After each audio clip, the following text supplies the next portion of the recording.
السلام عليكم ورحمة الله وبركاته. من قرية بوز الخربي، ناحية كنسبة، منطقة الحفيم، محافظة اللاذقية.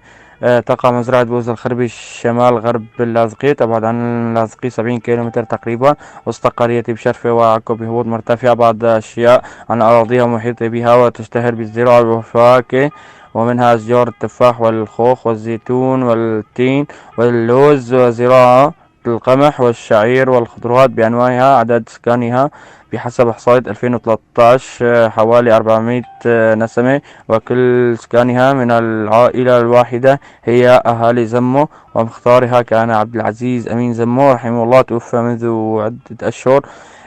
أصلها كردي ولكن لا تتكلم باللغة الكردية للأسف.